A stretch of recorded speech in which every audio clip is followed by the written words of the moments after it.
السلام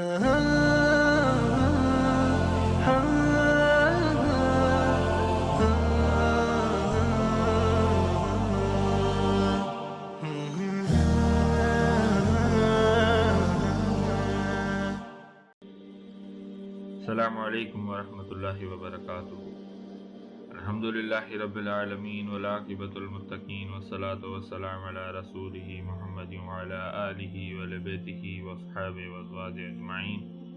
ایاک نعبد وایاک نستعین، رب اشرح لی صدری ویسر لی امری واحلل عقدۃ من لسانی یفقہوا قولی۔ اللہم انفعنی بما علمتنی وعلمنی ما ینفعنی وزدنی علما والحمدللہ علی کل حال۔ اما بعد، اعوذ باللہ من الشیطان الرجیم، بسم اللہ الرحمن الرحیم۔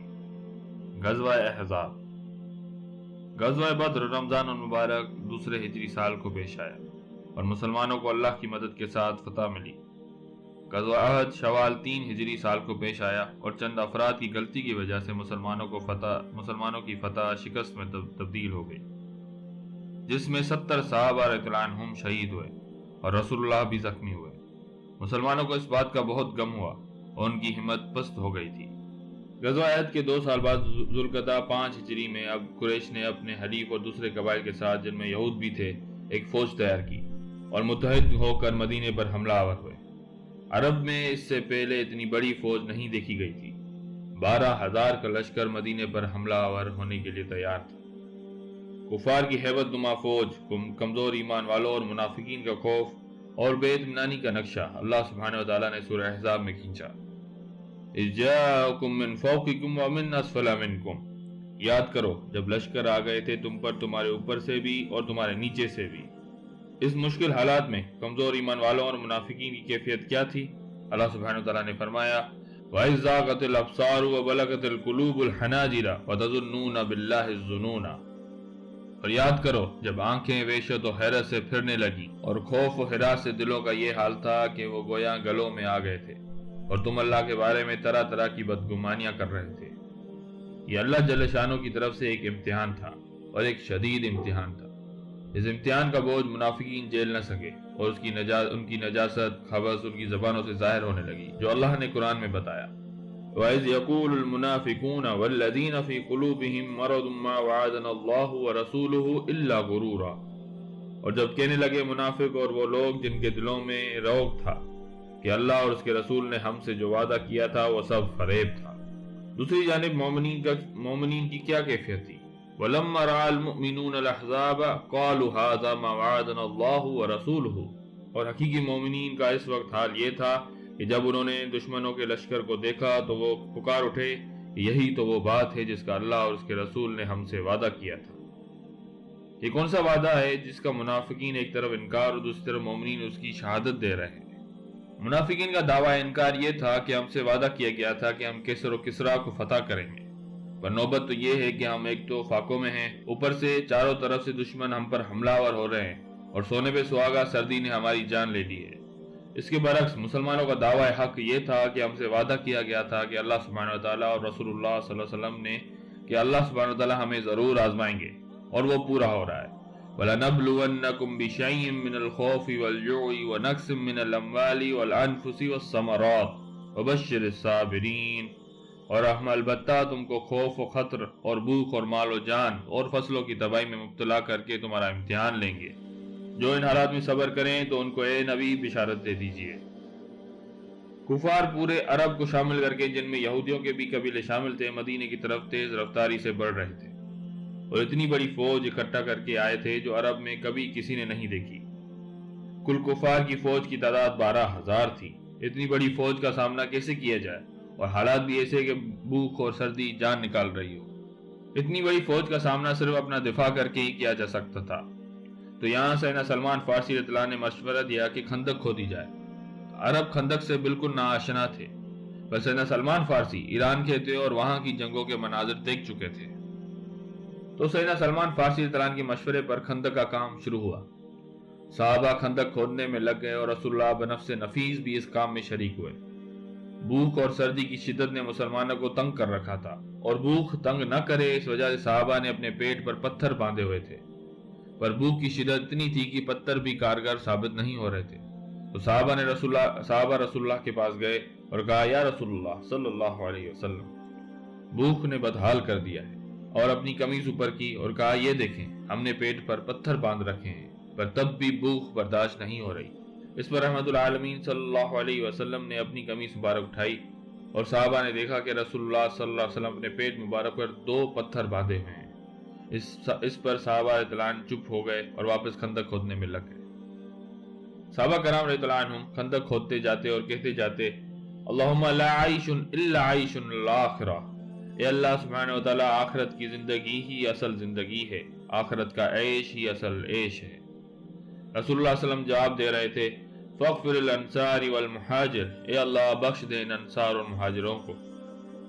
صحابہ کرام رضی اللہ عنہم ایک اور شعر پڑھ رہے تھے نحن الذین یعیعوا محمدا علی الجہاد ما بقینا ابدا، ہم وہ ہیں جنہوں نے محمد صلی اللہ علیہ وسلم سے جہاد کی بیعت کی ہے اور یہ جہاد ہمیشہ باقی رہے گا جب تک جان میں جان ہے۔ کفار 12,000 کے لشکر کے ساتھ مدینے کے باہر پہنچ گئے اور مدینے کا محاصرہ کر لیا۔ خندق کی وجہ سے کفار مدینے کی طرف آنے سے قاصر تھے۔ محاصرہ جاری رہا، ایک طرف مسلمان محصور تھے، پر محاصرے کے دوران وہی شہر بچ سکتا ہے جس کے پاس اشیاء پوری ہوں جیسے کھانے کی، پر مسلمان تو پیٹ پر پتھر باندھے ہوئے تھے اور بھوک نے تنگ کر دیا تھا۔ دوسری طرف محاصرہ کرنے والے جیسے یہاں کفار تھے، ان کے لیے مشکل بات تھی کہ سخت سردی میں وہ زیادہ عرصہ کھلے میدان میں نہیں بیٹھ سکتے تھے، اور جو اشیاء کھانے پینے کی وہ ساتھ لائے تھے وہ جلد ختم ہو سکتی ہیں۔ کفار یہ دیکھ کر پریشان تھے کہ اب کیا کیا جائے، اور اب یہ ان کو سوچوں میں ڈال رہا تھا کہ محاصرہ جاری رکھیں یا واپس لوٹیں۔ انہی کشمکش میں کچھ گھڑ سواروں نے اپنے گھوڑوں کو ایڑی لگائی اور چھلانگ کے ساتھ خندق پار کر کے مسلمانوں کی صفوں کے سامنے آ گئے۔ ان میں سے ایک تھا عمر بن عبد ود، یہ عرب کا نامور جنگجو تھا۔ یہ 100 سے زائد جنگیں لڑ چکا تھا اور ماہر تلوار باز اور گھڑ سوار تھا۔ عرب اسے 1000 لوگوں کے برابر مانتے تھے۔ عمر بن عبد ود سے لڑنے کے لیے ایک الگ قسم کی دلیری کی ضرورت تھی۔ عمر مسلمانوں کی صفوں کے سامنے اپنے گھوڑے کو چلا رہا تھا اور اعلان کر رہا تھا ہے کوئی جو مجھ سے آ کر لڑے۔ اس چیلنج پر سب خاموش ہو گئے۔ اچانک سیدنا علی کرم اللہ وجہہ کھڑے ہوئے اور کہا یا رسول اللہ صلی اللہ علیہ وسلم، میں اس سے لڑنا چاہتا ہوں۔ سیدنا علی کرم اللہ وجہہ نوجوان تھے۔ رسول اللہ صلی اللہ علیہ وسلم نے ان سے کہا تم بیٹھو علی، یہ عمر ہے عمر۔ عمر نے پھر سے مسلمانوں کو چیلنج کیا، کیا تم میں سے کوئی مرد نہیں جو مجھ سے آ کر لڑے؟ سب خاموش۔ سیدنا علی کرم اللہ وجہہ پھر سے کھڑے ہوئے، یا رسول اللہ صلی اللہ علیہ وسلم، میں اس سے لڑنا چاہتا ہوں۔ رسول اللہ صلی اللہ علیہ وسلم نے فرمایا او علی بیٹھ جاؤ، یہ عمر ہے عمر۔ عمر بن عبد ود یہ دیکھ کر غرور میں آیا کہ کوئی اس کے مقابلے کے لیے نہیں نکل رہا، تو پھر سے وہ پکارنے لگا مسلمانوں، کیا تم میں سے کوئی نہیں جو میرا مقابلہ کرے؟ کہاں گئی تمہاری جنت جس کا تم اپنے مرے ہوئے لوگوں کو وعدہ دیتے ہو؟ سب اب بھی خاموش۔ سیدنا علی کرم اللہ وجہہ پھر کھڑے ہوئے اور کہا یا رسول اللہ، میں جانا چاہتا ہوں، میں اس سے لڑنا چاہتا ہوں۔ رسول اللہ صلی اللہ علیہ وسلم نے پھر کہا علی بیٹھ جاؤ، یہ عامر ہے عامر۔ اس پر سیدنا علی کرم اللہ وجہہ نے کہا یا رسول اللہ، میں اس سے لڑوں گا بھلے یہ عامر ہو۔ اس پر رسول خدا صلی اللہ علیہ وسلم نے شیر خدا کرم اللہ وجہہ کو اجازت دی۔ رسول اللہ نے اپنی زرہ سیدنا علی کو پہنائی اور پھر ہاتھ اٹھا کر دعا کی، یا اللہ عز و جل، میرا چچیرا بھائی عبیدہ بن حارث بدر میں شہید ہوا، میرا چچا حمزہ بن عبد المطلب احد میں شہید ہوا، اب میرے پاس صرف علی بچا ہے، اس کی حفاظت فرما اور مدد فرما، اسے اکیلا نہ چھوڑ۔ سیدنا علی کرم اللہ وجہہ سکون سے عمر کی طرف بڑھ رہے تھے اور کچھ اشعار پڑھ رہے تھے۔ انا الذی سمتنی امی حیدرا فلیس غابۃ کریہ المنظرا اوفیہم بسعیک للسندرا، میں وہ ہوں جس کا نام اس کی ماں نے حیدر رکھا ہے، میں جنگل کا وہ شیر ہوں جس کا حملہ خوف پیدا کرتا ہے، اور میں اپنے دشمن کے وار کا بدلہ بہت زیادہ دیتا ہوں۔ دونوں جماعتیں یہ دیکھنے کو تیار تھیں۔ سیدنا علی کو عمر نے نہیں پہچانا تو غرور سے پوچھنے لگا کون ہو تم؟ سیدنا علی کرم اللہ وجہہ نے جواب دیا میں علی ہوں۔ عمر نے کہا علی بن عبد مناف؟ سیدنا علی نے کہا نہیں، علی بن ابی طالب۔ عمر ہنسنے لگا اور کہا بیٹا تو کیوں آیا ہے لڑنے؟ تیرا باپ میرا دوست تھا، جا میں تجھ کو مارنا نہیں چاہتا، اپنے بڑوں میں سے کسی کو بھیج۔ سیدنا علی کرم اللہ وجہہ نے جواب دیا پر واللہ میں تمہارا خون بہانا چاہتا ہوں۔ عمر کو غصہ آیا اور لڑنے کو تیار ہوا۔ سیدنا علی کرم اللہ وجہہ نے عمر سے کہا کہ میں نے سنا ہے کہ تو جب بھی کسی کا سامنا کرتا ہے تو اس کی ایک خواہش پوری کرتا ہے۔ عمر نے کہا ہاں۔ سیدنا علی کرم اللہ وجہہ نے اس سے کہا کہ تو میں تجھے دعوت دیتا ہوں کہ اللہ اور اس کے رسول صلی اللہ علیہ وسلم پر ایمان لا۔ عمرو نے جواب دیا مجھے اس کی ضرورت نہیں۔ سیدنا علی کرم اللہ وجہہ نے کہا تو جنگ کا ارادہ چھوڑ دو اور واپس چلے جاؤ۔ عمرو نے جواب دیا میں نے قسم کھائی ہے کہ جب تک تم لوگوں کا خاتمہ نہ کر دوں نہ تیل لگاؤں گا نہ خوشبو استعمال کروں گا۔ اس پر سیدنا علی کرم اللہ وجہہ نے کہا تو پھر گھوڑے سے اتر اور میرا سامنا کر۔ عمرو کو غصہ آیا، وہ آگے بڑھا اور اپنی تلوار سے وار کیا۔ سیدنا علی کرم اللہ وجہہ نے وار اپنی ڈال سے روکا، پر عمر کے طاقتور وار نے ڈال توڑ کر سیدنا علی کرم اللہ وجہہ کا کندھا زخمی کر دیا۔ اب سیدنا علی کرم اللہ وجہہ بنے حیدرا شیر۔ سیدنا علی کرم اللہ وجہہ بجلی کی رفتار سے بڑھے اور عمر پر وار کیا۔ عمر نے حیدری وار ڈال سے روکنا چاہا، پر حیدری وار ڈال کو چیرتے ہوئے عمر کے کندھے پر لگا اور کندھا چیر کر عمر کو ٹکڑوں میں گرا دیا اور پلک جھپکتے ہی عمر مارا گیا۔ دونوں جماعتیں کچھ بھی دیکھنے سے قاصر تھے، کیونکہ دھول اتنی اڑی تھی کہ دونوں جماعتوں کو صرف تلواروں کی آوازیں ہی سنائی دے رہی تھی۔ وہ دیکھ کچھ بھی نہیں سکتے تھے۔ جب مٹی کا غبار ہٹا تو دونوں فریقوں نے دیکھا کہ سیدنا علی کرم اللہ وجہہ عمر بن عبد ود کے سینے پر پاؤں رکھے کھڑے ہیں اور شعر پڑھ رہے ہیں، عبد الحجارۃ من صفاحتی رعیہ وعبدت رب محمد بثوابی۔ یہ ہے بتوں کا پجاری اور میں ہوں رب محمد کا پجاری۔ سیدنا علی کرم اللہ وجہہ نے تکبیر بلند کی، اللہ اکبر، اور اس کے ساتھ تمام مسلمانوں نے بھی تکبیر بلند کی۔ دوسرے گھڑسوار جو کھندر پھلانگ کر آئے تھے، جب انہوں نے عمر بن عبد ود کا یہ حشر دیکھا تو وہ بھاگنے لگے۔ اکرمہ بن ابی جہل بھی ان میں سے تھا، اس کا نیزہ بھاگتے ہوئے گر گیا، پر اس کی ہمت نہ ہوئی کہ وہ پلٹ کر نیزہ لینے آئے۔ عمر بن عبد ود کی موت نے مشرکوں کے حوصلے پست کر دیے۔ محاصرہ 20 دنوں تک جاری رہا، پر اللہ کی غیبی مدد مسلمانوں کے لیے پہنچ گئی۔ ایک رات بہت زبردست آندھی آئی جس سے کفار و مشرکین کے لشکر تتر بتر ہو گئے۔ اکثر خیمے اکھڑ کر آندھی کے ساتھ اڑنے لگے۔ بڑے بڑے چولہوں پر چڑھی ہوئی بڑی بڑی دیگیں الٹ گئیں، ان چولہوں کی وجہ سے ان کے خیموں میں آگ لگ گئی۔ یہ اللہ کی غیبی مدد تھی۔ صبح تک سارا لشکر منتشر ہو گیا تھا، تمام قبائل اپنے اپنے ٹھکانوں کی طرف جانے لگے۔